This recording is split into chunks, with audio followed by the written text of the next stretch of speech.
I think drugs and music at different points in my life saved my life. It's obviously both of those things at a certain point turned on me. The experience of having music save me and then be the thing that was the catalyst for great pain in my life was challenging. At a certain point was not the thing that alleviated the pressure, but was instead the thing that was creating the pressure. So that was unfortunate and left me without much resource around how to make myself feel better or process what was going on. That didn't last forever, you know. I came back around. I think I just needed a break. If I had that moment to do over again, I wouldn't send the career suicide email. I would just go to therapy and I would say to everyone, hey, I'm burnt out. I need a break. I'm unhappy with my label. The Dandy Warhols aren't giving me any money on my tour. I'm stuck on the road.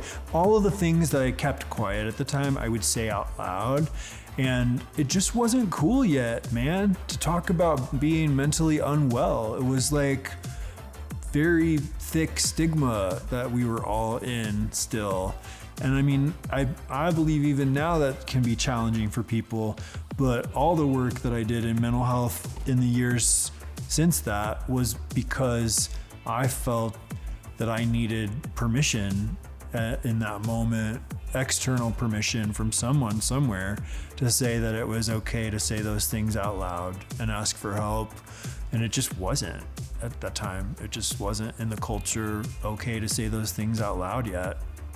There were a few times from early on where I tried to hurt myself as a kid in my parents' house to times where I felt that I couldn't be here anymore.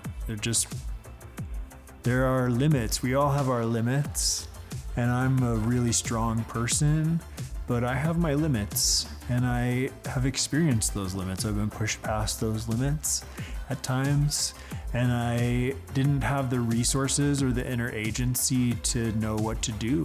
And when life does a certain thing and you don't know how to get it to stop, I do think there are very few options left, you know. That's why it's so important that people have resources. That's why it's so important that when you're young, you understand how you feel, and that's just as important as what you do for a living, or all, you know, the calibration of your head's not part of your body. Like, all of that is so weird and wrong, and it leads people to this sort of crisis.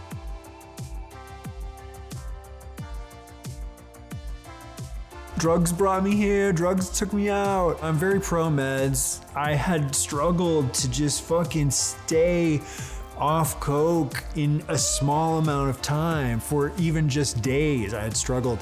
And that last doctor that I saw was like, have you heard of naltrexone? And he prescribed it, and within 20 minutes of taking this pill, all my cravings were gone. Like, gone. And he was like, let's get you signed up for therapy. And then, because my cravings were gone, I could focus on the therapy. So, you know, I think the key, the kicker for me was that people treated me like a human being that had a medical condition, not like a dirty gay junkie that needed to fucking get out of here or whatever, you know? Like, all of that, all of the meeting me where I was at right then was what saved my life that time versus all the other attempts. And it's been life-changing. You know, I was on a bunch of meds and I'm not anymore. I'm on this one and it's still great. I still encourage everyone to seek medication assistance if they feel like all of the stuff that they've been trying isn't working. That was the kicker for me. That's why I'm here. I'm so fucking grateful for that doctor who finally was like, maybe the praying isn't working. Maybe you need to take a pill.